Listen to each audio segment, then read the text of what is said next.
என்ன பிரச்சனைங்க? இது குடும்ப சண்டை. ஹஸ்பண்ட் அண்ட் ஒய்ஃப் உள்ள வந்து என்ன புரிஞ்சுக்கிறதுக்கு அவங்களுக்கு தன்மை இல்லை. ஏகப்பட்ட கடன் வாங்கியிருக்கேன். ஏகப்பட்ட கடன் வாங்க சொல்ல என்ன புரிஞ்சுக்கணும், அதுக்கு தகுந்த மாதிரி நடந்துக்கிறதுக்கும் எனக்கு இம்சை கொடுக்குறதுலையே இருக்காங்க. நான் வியாபாரம் பண்ணுறேன். வியாபாரம் பண்ண சொல்ல நான் அங்கே 1008 பிரச்சனையில் இருப்பேன். எனக்கு பணம் புழக்கடி கிடையாது. ஒருத்தங்கிட்ட கடன் வாங்கினாலும் எல்லா பணமும் லாக்கு. 10 லட்ச ரூபாய்க்கு சீட்டு கட்டணும். ஒரு நாளைக்கு 2000 ரூபா தண்டல் கட்டணும். நான் மன அழுத்தத்தில் இருக்கீங்க. எனக்கு பணம் ரொட்டேஷன் கிடையாது. அதை புரிஞ்சிக்கிற தன்மை இவகிட்ட கிடையாது. அங்கே நான் ஒரு யோசனையில் இவனுக்கு தரணும் பணம், அவனுக்கு தரணும், இவனுக்கு தரணும்னு சொல்லிட்டு வருவேன். நீங்கள் வந்தவொடனே அந்த ரெஸ்பான்ஸ்லேயே கொடுக்குறது கிடையாது. நான் ஒரு வாடகை கேட்க சொன்னால் ஏன் வாடகை இப்படி கேட்காதுங்க, வாடகை வாங்கினா தானே நான் அங்கே எடுத்துகிட்டு போய் சீட்டு பைசா கட்ட முடியும். நீ வாடகை அவங்க கஷ்டத்தை நீ புரிஞ்சுக்கிறியா, வந்து என்னோட கஷ்டத்தை நான் அங்கே கடன் கொடுக்கணுமே, அவங்க என்ன வந்து கேட்பானே. நீங்கள் என்ன பிஸ்னஸ் பண்ணுறீங்க தம்பி? பூ வியாபாரம். இப்போ ஏதோ மளிகை கடை ஏதோ வச்சு? மளிகை கடை இப்போ 1.5 மாதம் ஆகுது. இப்போ ஆல்ரெடி பிரச்சனை இருக்கும்போது எப்படி இன்னொரு கடை ஆரம்பிச்சிங்க? இதெல்லாம் பிரச்சனையை சால்வ் பண்ணி தான் வளருது. நான் இந்த சின்ன வயசுலேருந்தே ரொட்டேஷன் வியாபாரம் தான். இவ்வளவும் ரொட்டேஷன் பண்ணி தான் வியாபாரமே பண்ணுவேன். இது எனக்கு புதுசு கிடையாது. இந்த ரொட்டேஷன் தான் புதுசு கிடையாதுன்னா அப்புறம் மன அழுத்தமே வரக்கூடாது. பைசா ரொட்டேஷன் கிடையாதுங்க. இந்த டைம் வந்து பைசா ஒரு இடத்துல போய் ஒரு 2 லட்ச ரூபா கேட்டு வாங்குறேன்னா வாங்க முடியல. சரிங்க, அப்படி இருக்கும்போது ஏன் ஒரு புது பிஸ்னஸ் ஆரம்பிக்கிறீங்க? அதுக்கு ஒரு நாளைக்கு முன்னாடியே நான் வாங்கி முதல் போட்டுட்டேன். இந்த பணம் செல்லாதுன்னு சொன்னாங்க பார்த்தீங்களா, அதுக்கு முன்னாடியே வாங்கி பணம் நான் கடைக்கு சரக்கு எடுத்துகிட்டு வந்துட்டேன். அதுக்கப்புறம் சரக்கு நான் ஆரம்பிக்கல. அதுக்கு ஒரு நாளைக்கு அப்போ இந்த டிமானிட்டைசேஷன் வந்ததுக்கு அப்புறம் தான் உங்களுக்கு சண்டை ஜாஸ்தியாச்சா? அதுக்கு முன்னாடி எந்த பிரச்சனையும் இருக்கு இல்லையா? பிரச்சனை இருந்தது. அது சின்ன சின்ன பிரச்சனை. இது இப்பவும் அது பிரச்சனை கிடையாது. என்னைக்கும் நடக்காத பிரச்சனை கிடையாது. இவங்களா வந்து யோகா பண்ணிக்கினது புரிஞ்சுக்கிற தன்மை உங்ககிட்ட கிடையாது. சரி தம்பி, ஒரு விஷயம் கேட்க, உங்களுக்கு தண்ணி அடிக்கிறது பழக்கம் இருக்கா? நான் ஈவினிங் ஆனால் ஒரு பீர் சாப்பிடுவேன். நீங்க இதுக்கு முன்னாடி இதுக்கு டி அடிக்ஷன் சென்டருக்கு போயிட்டு வந்திருக்கீங்க, அதுக்கப்புறம் அது அதுல இருந்து வெளியே வந்துட்டீங்க. அது இவங்க பண்ண பிரச்சனைனால தான். அதுக்கு முன்னாடி எனக்கு பழக்கம் கிடையாது. கல்யாணம் அவருக்கு பண்ணதுக்கு முன்னாடியே வந்து அந்த பிரச்சனை எனக்கு பழக்கம் கிடையாது. அப்புறம் எப்படி அந்த பழக்கம் வந்தது? இவங்க தம்பி பிரச்சனை பண்ணாருன்னா உடம்பு நான் ட்ரிங்க்ஸ் சாப்பிட்ட காரணம் நான் என் ஃப்ரெண்டுங்கெல்லாம் சொன்னாங்க பீர் உடம்பு ஏறும், ஒல்லியாக இருக்கிறதுனால உடம்பு ஏறும்னு சொல்லிட்டு அதில் தான் நிறுத்தி வச்சுருந்தேன். அந்த பீர் அரை டம்ளர் பீர் போட்டாலே நான் பெரும் குடிக்காரன். அப்போ முதல் ஸ்டார்டிங் அது பண்ண வரத்தில் இவங்க அண்ணன் தம்பிங்களை விட்டு டார்ச்சர் பண்ணாங்க. வரதட்சணை கொடுமைன்னு என்ன உள்ள தூக்கி உட்கார வச்சாங்க. ஆனா நீங்க ஏதோ காசு விவகாரம்னு கேஸ் போட்டீங்களா? அதுக்காக அவங்க காசு விவகாரம்னு நான் கேஸே போடலையே. 2 லட்ச ரூபாய் வெடிக்கடை போட்டு 2 லட்ச ரூபாய் எடுத்து கொடுத்துட்டாங்க அப்படின்னு கொடுத்தாங்க இவங்க. நான் கேஸே கொடுக்கலையே. உனக்கும் எனக்கும் தான் சண்டை. நான் கேஸ் கொடுக்கல. சரி, அதெல்லாம் முடிஞ்சு போச்சு. நீங்க டி அடிக்ஷன் சென்டருக்கு போயிட்டு வந்துட்டீங்க. அப்புறம் 4 வருஷம் நல்லா சம்பாதிச்சீங்க, வீடெல்லாம் கட்டினீங்க, எல்லாம் சொன்னாங்க. இப்ப ஏன் இவ்வளோ பிரச்சனை? புரிஞ்சுக்கிற தன்மை கிடையாது. எனக்கா அவனுக்கா? உங்களுக்கு இருக்கா புரிஞ்சுக்கிற தன்மை? நீங்க ஏன் அடிக்கிறீங்க அவங்கள? அந்த தெருவே பார்த்தது மேடம் அடிக்கும் போது. குடும்பம் இருந்து 1008 புரிஞ்சுக்கிற தன்மை கிடையாது. சாரிங்க, என்ன குடும்பமா இருந்தாலும் வைஃப் அடிக்கிறது ரைட்ஸ் யாருக்குமே கிடையாது. இது குடும்ப பிரச்சனை கிடையாது தம்பி. ஃபர்ஸ்ட் நீங்க புரிஞ்சுங்க. நீங்க டொமெஸ்டிக் வயலன்ஸ் இதுக்கு பேரு என்னன்னா, நீங்க வன்முறையில ஈடுபடுறீங்க. அவர் அந்த பழக்கத்துலேருந்து வெளியே வரட்டும். அவரை வந்து டாக்டர்கிட்ட காமிங்க, அவர் ட்ரீட்மெண்ட் எடுத்துக்கட்டும். அவர் உங்க வீட்டுக்கு வந்தாருன்னா குத்து வாக்க பேசாம நல்லபடியா பாசமா இருங்க. பேச மாட்டேன் மேடம், ஒழுங்க அவர் தான் மேடம். அம்மா, எதுவுமே பேசாம இருந்தா கூட பத்தாது, அவர் என்கரேஜ் பண்ணும். அவரை வந்து அதெல்லாம் சொல்ல மாட்டேன் மேடம். அதெல்லாம் நல்லா சூப்பரா கண்டுபிடிப்பாரு மேடம். இந்த பாருங்களேன், அவருக்கு என்ன யோசிக்கும், நைட் ஃபுல்லா தூங்கவே மாட்டாரு. ஒரு பைத்தியமான என்ன யோசிச்சு என்னங்க யோசிச்சு சிகரெட் பிடிச்சி என்னங்க யோசிக்கிறீங்கன்னா, நான் ஒன்று புதுசாக கண்டுபிடிக்கிறேன்டி, அதை கண்டுபிடிச்சேன்னு வச்சுக்கேன் நம்ம வாழ்க்கை சூப்பராக இருக்கும். அப்போ நான் சந்தோஷப்படுவேன்.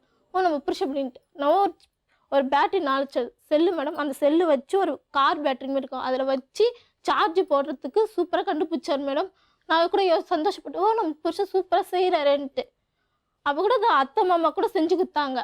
அத்தை மாமா பார்த்தாங்க, சரி எங்கள் வீட்டுக்கு ஒன்று செஞ்சு கொடுங்கன்னா அதை நான் செஞ்சு தர மாட்டேன். சொல்லுங்க. அப்ப நான் சும்மா வெள்ளாட்டுக்கு சொன்னது அதெல்லாம் எதுவுமே சொல்ல மாட்டேன் மேடம். வீட்டுக்கு வந்தா பொண்டாட்டி என்கிட்ட இருக்குது, நம்பிக்கையா எங்க வீட்டில் தான் இருக்கு. நான் அப்பா அம்மா கூட இருக்கிறேன், பசங்க பூரா என்கிட்ட தான் இருக்கு. நீ நேராக வந்து ஒரு நடு ரோடா வீடு, நடு ரோட்டில் எதிர் வீட்டில் போய் உட்காந்துருக்கு. இவர் வந்தாலும் அமக்கலம் பண்ணுறது, அவர் வந்து அசிங்க பார்த்து. இந்த அம்மா வந்தால் எங்கள் தம்பி வீட்டில் போயிருக்கு, ஆகாத வீட்டில் போய் எல்லாமே இவங்க கூட்டு செய்தி பண்ணின்னு பிளான் பண்ணி வருது எங்களை அசிங்கப்படுத்துறது. அந்த பொண்ணோட அப்பா அம்மாக்கு மரியாதை நீங்க கொடுக்கணும், நீங்க அந்த பையனோட அப்பா அம்மாக்கு மரியாதை கொடுக்கணும். நாங்க எல்லாம் பெரியவங்க மரியாதை தரோம் ஒருத்தருக்கு ஒருத்தர் மரியாதை கொடுத்துக்கலன்னா பசங்களை நம்ம திருத்த முடியாது. மேடம். எங்க வீட்டுல வந்தா சாப்பிட மாட்டாங்க, தண்ணி கூட வாங்கி குடிக்க மாட்டாங்க மேடம். அதெல்லாம் ரொம்ப தப்புங்க, அதெல்லாம் ரொம்ப தப்பு. இல்ல மேடம், நாங்க ஜாதி எத்தனை வந்து வந்துருக்கோம் மேடம். நான் இப்ப எப்ப இப்ப இந்த பார்த்தாலும் உங்களுக்கு ஜாதி இழுக்காதீங்களேன் ப்ளீஸ். அப்புறம் ஏன் எங்க வீட்டுல ஜாதிக்கு ஒரு விஷயம் சொல்- மேடம் நீ ஏங்க சொல்லுங்க. உங்க பொண்ண மருமகளா ஏத்துக்கிட்டாச்சு, உங்க பேத்தி அவங்க வீட்டுல இருக்காங்க, நீங்க ஜாதியை பத்தி பேசுறீங்க. அதுதான் அவங்க ரத்தம், அவங்க ரத்தத்தினால தான் எங்க உங்க எங்களை ரத்தம் இல்லையா? வரமாட்டாங்க. மேடம் உங்க அந்த ரத்தம் தண்ணி இல்லையா? தான் மேடம் வேணும்ன்றாங்க. அந்த அப்படிதான் பசங்க ரவ்வை கூட டச் பண்ண மாட்டாங்க மேடம். நீ இந்த மாதிரி குசும்பு பேசாதே. குசும பேசல மேடம், உண்மையா தான் மேடம் சொல்றேன். அந்த பொண்ணு தான் மேடம் வரையா 2 பசங்களை பார்த்ததே இல்ல மேடம். சாதாரணமா என்ன சொல்லுவாங்க தெரியுமா, பொண்ணை திரும்பியே பாக்குறது இல்ல, பசங்களை தான் வேணும் சொல்லுவாங்க. அவங்க பொண்ணு, அவங்களுக்கு பொண்ணு இல்லாதனால பொண்ணு மேல ஆசையா இருக்காங்க. பொண்ணு மேல அத ஆசை நல்லபடியா இருந்தாலும் பாக்கறத விட்டுட்டு உன்னோட பார்வையில தான் தப்பு. பார்வையில பொண்ணை மேடம், பார்க்காம பொண்ணு நல்லா தான் பசங்களை பார்த்தா பார்த்துக்கிறாங்க. நீங்க சொல்றது நியாயம். பொண்ணுங்கிறதுனால அவங்க கண்டுக்கறலன்னு, அவங்க பொண்ணு இல்ல, அவங்களுக்கு அவங்க பொண்ணு மேல ஆசையா இருக்காங்க. அவங்களுக்கு ஆல்ரெடி 2 பசங்க இருக்காங்க, அதுவும் 2 இப்படி கஷ்டப்படுத்திட்டு இருக்கு. அதனால அவங்களுக்கு பசங்களை பிடிக்கல, பொண்ணுங்களை தான் பிடிக்கிறது. அதை நல்லபடியா பாருங்களேன். உங்களுக்கு இன்னொரு பொண்ணு இருக்கால, அவளுக்கு கல்யாணம் பண்ணிட்டீங்களா? இன்னும் 2 பொண்ணு இருக்கு மேடம், மொத்தம் 3 பொண்ணு சார் மேடம். 2 பொண்ணு கட்டி 3 3 பொண்ணுமே கல்யாணம் ஆயிடுச்சு. இப்ப நீங்க ஜாலியா இருங்க. ஜாலியா இருக்கிறது இவரு பிரச்சனை தான் எனக்கு பெரிய பிரச்சனை தலையிலே இருக்கு. வாங்க, காதுலயே வாங்கிக்காதீங்க. அவங்க அதுல எப்படி வாங்கினா இருக்கணும், குழந்தைங்க எங்க மேடம் போறது? அவங்க பார்த்து நீங்க சரி, செத்து போச்சு நீங்க பொறுப்பு எடுத்துக்கிறது வரைக்கும் அவங்க பாத்துக்க மாட்டாங்க. செத்து போச்சு என்ன பண்றதுங்க அந்த சொல்லுங்க. மாதிரி வார்த்தையெல்லாம் யூஸ் பண்ணாதீங்க. இல்லங்க, அந்த பொண்ணு மாடி இத பாருங்க. மாறுங்க, நான் எங்கனா ஈத்துன்னு போய் இது செத்துருவேன். பாருங்க, நான் ஓடி இருப்பா, ராத்திரில தூக்கம் இல்லாத ஓடி நான் ஈட்டின்னு வரேன். ஆமா ஃபுல்லா மேடம், சரக்கு. வெரி மேடம், என்ன ஐயா. கோழத்தனம் இது. கோலத்தண்ணி இல்ல மேடம், அவனை வச்சுனுக்குற இவனை வச்சுனுக்குற அக்கா வீட்டுக்காருக்கு அக்கா கல்யாணமே ஆகல மேடம். அப்பெல்லாம் இவருக்கு என் முதல் பொண்ணு வந்து எங்க அக்கா வீட்டுக்காருக்கு பிறந்தா, 2வது குழந்தைங்க வந்து என் தங்கச்சி வீட்டுக்காருக்கு பிறந்ததா மேடம். ஃபோன் பண்ணி அசிங்கமா திட்டுறது மேடம். இவரு உண்மையே போறது அவங்களுக்கு எல்லாம் கல்யாணம் அக்கா ஆகணும் வீட்டுக்காரருக்கு வந்து இவங்க அக்கா வீட்டுக்காரருக்கு நான் இப்ப ஃபோன் பிரச்சனை பண்ணேன். இருந்தா அதான் இந்த பெரிய வாடி பிரச்சனை போய் தம்பி தம்பி வாயில வர்ற வார்த்தைகள் கொஞ்சம் ஜாக்கிரதை ப்ளீஸ். இந்த ஆயுதம் இருக்குல்ல, பொண்டாட்டி திட்டணும்னா நீ தப்பானவங்கிறது பேசுறது வந்து ரொம்ப ரொம்ப கேவலமான விஷயம். அதுல அவமானம் உங்களுக்கும் உங்க குடும்பத்துக்கும் தான். தயவு செஞ்சு அப்படி பேசாதீங்க. அவங்க அம்மாவே இந்த பொங்கலுக்கு முன்னாடி போய் ஐயோ, கூப்பிட்டப்ப என்ன please, சொன்னாங்க? ரெண்டு 3 பேருமே குழந்தை எனக்கு பிறக்கவே இல்லை. அது அவ்வளவுதான். பிறக்கவே இவங்க இல்லை 2 பேருமே அப்படித்தான். அப்படின்றாங்க. அவளும் வார்த்தை விட்டு கொடுக்க மாட்டா, அவளும் இட கூடமா பேசுவாங்க, இவனும் பேசுவாங்க. இவங்க 2 பேர் பிரச்சனை எங்களுக்கு வேணாம் மேடம். எங்களுக்கு எங்க குழந்தைங்க நல்லா இருக்கணும், அது மட்டும் தான் எங்களுக்கு தேவை. என்ன வேணும் உங்களுக்கு? எங்களுக்கு என் 3 குழந்தையும் எங்ககிட்ட கொடுத்துருங்க, என் மறைமொழியும் அனுப்பிச்சிடுங்க, நான் பாத்துக்கிறேன். அவங்க எல்லாம் யாரும் மேடம் பார்க்க தயவு செஞ்சு நாங்க போக மாட்டோம் மேடம். இவரை வேணா அங்க இங்க எங்க வீட்டாண்டு வர சொல்லுங்க மேடம். எனக்கு நம்பிக்கை வந்து என் புருஷன் என்னை காப்பாத்துவார், என் பிள்ளைங்களை இது பண்ணணும். அதுக்கப்புறம் அவங்க வீட்டுக்கு போறேன் மேடம். எப்படி மேடம் என் உயிருக்கு ரோட்ல guarantee விஷத்தை எனக்கு. வச்சு கொன்றுவேன்னு போன்ல சொல்றாங்க.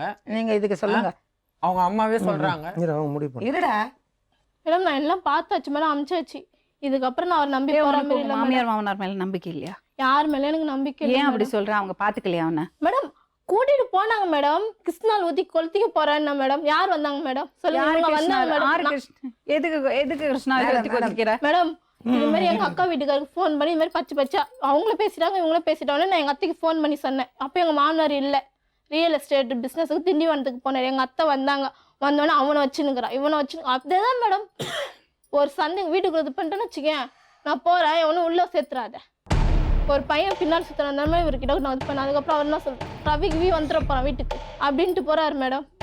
மேடம் இது சொல்ல என் புருஷன் அதை போறான் பாரு, இப்போ போவான் நான் காமிக்கிறேன். என்கிட்ட நான் ஃபோன் வாங்கி கொடுத்து என்கிட்ட பேசுறதை விட ஒரு தடவையாச்சும் ஃபோன் பண்ணி அன்பா எங்கெங்க இருக்கீங்க, சாப்பிட்டீங்களா இல்லையா, வெளியூர் அன்பா வேலைக்கு போனாங்க. நடந்துக்கணும்னா அதுக்கு அன்பா நடந்துக்கிற மாதிரி நீங்க இருக்கணும் முதல்ல. அதே தான் மேடம் நானும் எதிர்பார்ப்பேன். நானும் அப்ப அன்பா யாரை நடந்துக்கணும்னு விட்டு கொடுக்க எதிர்பார்ப்பேன். போறீங்க இப்போ? நான் ரொம்ப இப்ப விட்டு யாரை கொடுத்து விட்டு கொடுக்க போறீங்க? விட்டு கொடுக்கல மேடம். எங்க அப்பா செல்லுல இருந்து நான் தினைக்கும் இவருக்கு ஃபோன் பண்ணி பேசுவேன் மேடம்.